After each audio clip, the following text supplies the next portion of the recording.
Oh, yes. I was just looking at this violation of the laws of any state or the United States shall be punished. Treatment of threats, attempts, or conspiracies.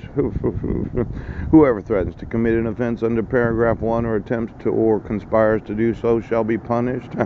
Jurisdictional basis. Yes. Any of the offenders uses a mail or any facility of interstate or foreign commerce and foreign and furtherance of the offense. Yeah. The offense obstructs, delays, or affects interstate or foreign commerce or would have so obstructed, delayed, or affected interstate or foreign commerce. If the offense had been consummated, the victim or intended victim is the United States government, a member of the Foreign Uniformed Services.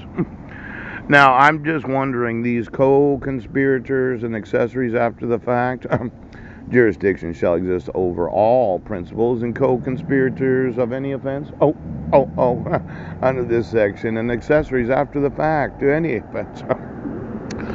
Now, there's what's known as kidnapping by imprisonment for any term of years or for life, or maiming, imprisonment for not more than 35 years. Yes. Whoever violates this section shall be punished. This had to do with that terrorism that I was telling you about. Now, let's see. I emailed the Department of Transportation. They say they don't have jurisdiction.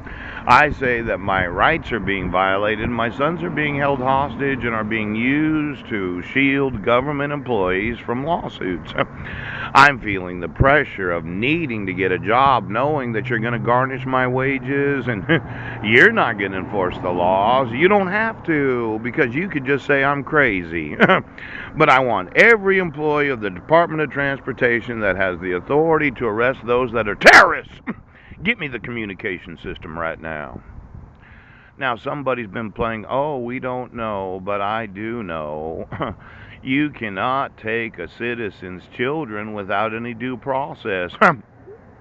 This concept of notice and opportunity to be heard. Why don't you get me the commuter lanes? And then I noticed that some bus services, they have this software where you can buy your monthly bus pass. Why don't you get me the actual websites of all commuter transportation? And every person that decided that it was easier to use, well, somebody's using their communication system. Look at that. Now, this Bill of Rights was originally written to apply to the federal government, those first 10 Bill of Rights. And when I informed the Department of Transportation of the federal government that my rights are being violated, they said they didn't. Now, I'm going to have to sue the employees of the Department of Transportation that do have arrest authority. Because you cannot kidnap children without any due process. You can't use forgeries. Right. You can't use court orders where the petitioner doesn't acknowledge it or doesn't want it because she's an incompetent teacher. You can't just decide that you're not going to enforce the United States. No. What's really interesting is this selective incorporation. How are the Supreme Courts of every state of the United States? I'd just like to know. Did you have to commute to work?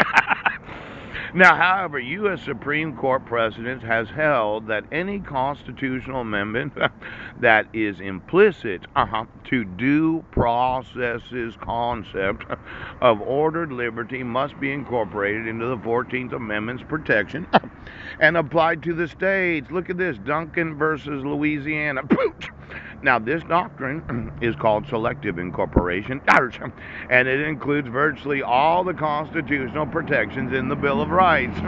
You remember that Bill of Rights where you violated all 10 amendments, and some of them multiple times?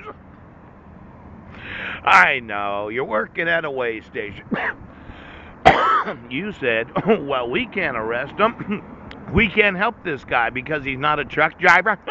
Why don't you give me 20 miles down on the GPS location of every employee of the Department of Transportation and all of that?